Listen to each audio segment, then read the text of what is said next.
And he said, look, we've got this character, this Asgard, we need some assistance with. We're looking for more people to come in and puppeteer and to do some voice work. And that sort of event I was in, suddenly I met Peter DeLuise and Martin Wood and Todd Masters from Masters of Effects. Yes. And suddenly I thought, I need to be here.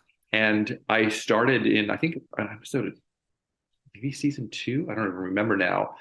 And I learned really quickly how to use the animatronic controllers and worked with the puppeteers and apprenticed with them over a few weeks and started doing the voice on set and doing all the face and eye work of Thor, along with Jenny Cassidy, who's another incredible puppeteer, super busy as well. She's, continually in demand.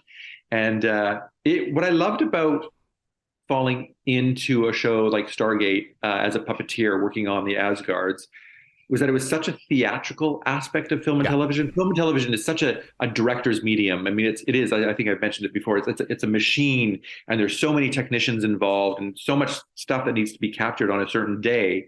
But as puppeteers and performers, you need to work really collectively as an ensemble in order to bring this inanimate creature or alien to life.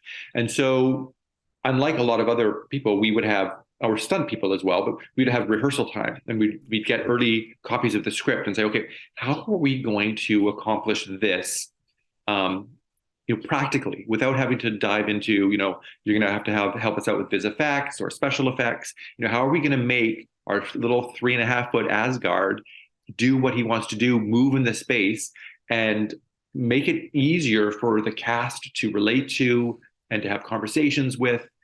So we would spend a lot of time, and at any given time, there were 4 of us working the Asgard in different capacities as puppeteers, as well as an assistant or a production assistant who would make sure batteries were charged and cables were set. And I mean, we had, as I said, I worked on often the mouth and different facial portions of Thor. Jenny often did the eyes and eyebrows. And so we really had to work together when I was speaking on set so that we would be able to match exactly what was being said and have responses to things that were being said to us as well. Otherwise, it just looks stupid. But we also had somebody working with the breathing mechanism. So he had a bladder in his chest that would allow him to sort of, have that sense of constant movement. And then also somebody on the arms and the body as well. So he could contort and move and reach up his hand and grasp at things. And we got to a point where we were so comfortable working with each other that we would end up improvising often with Amanda tapping or with Richard. And they would love it because we would get so much more from those scenes and from the characters because we had the ability to do that. And it's only because we were all from a theatrical background and just had spent a lot of time with the little guy. So, so there was the mouth, the eyes and the eyebrows, the bladder, and then the arms. What controlled like the head movement? There was a lot.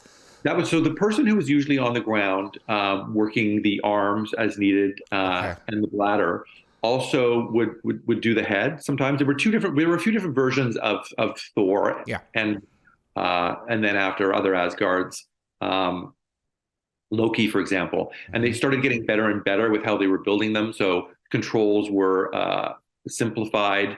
But yeah, there was somebody often behind who would move the head. It was the easiest, very sort of hand rod puppetry so that he could completely turn his head at who he was speaking to, not. But yeah, we really had to be in sync at all times. So it took a lot of focus.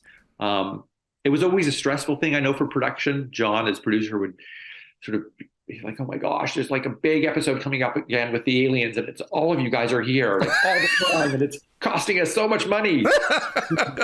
It was, I mean, they kept on writing in the Asgards because they were such a fan favorite. I mean, everyone wanted to watch an episode when they would arrive. And even Rick said it was his favorite character to guest with. I love it. I love it. It's true. And the level of sophistication of them as you went forward,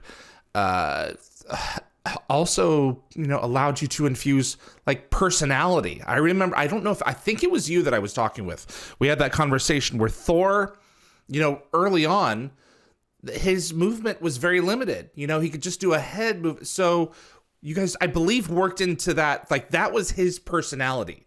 Whereas someone like Visir way later on, or Hermiod, they were, because you had the ability to move the characters as much as you did, they were much more active in their personality. Whereas when Thor came on later, in the later versions of him, he was still stoic and rigid, and that was just his posture. That's who he was. Yes. Yeah, it's who he was, and he kept that from the beginning. But yeah, you're right. As the technology advanced and we were able to do more with the creatures that were built for us, we were able to do so much more personality wise. So that made it a lot of fun. We had a lot of wonderful comedic scenes. I remember in Stargate Atlantis.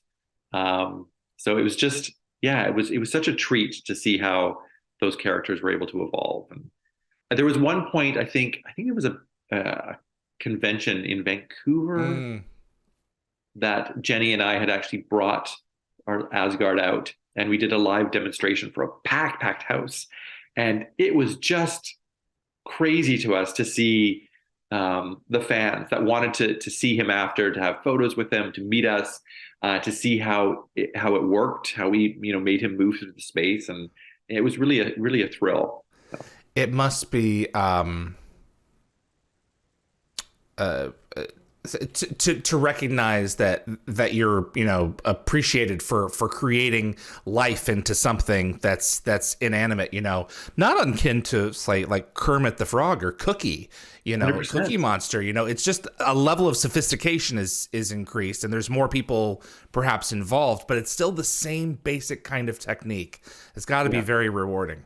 It is so rewarding, and it's even rewarding today. I had posted on my Instagram, which is a small following. I'm not very huge on social media, but a lot of my colleagues who I'm working with now responded immediately with like a costume designer who I'm working with, and a production designer and camera people. And they're like, you worked on Stargate? We didn't know that. And so I'm sure some of them are watching now, and they were super thrilled and excited. It literally still takes me by surprise when I find the people that are fans of the show. Always finding new people in my circles as well. Thanks for watching this clip from Dial the Gate. You can find the full live stream shows on our YouTube channel, or visit dialthegate.com for the complete schedule. See you on the other side.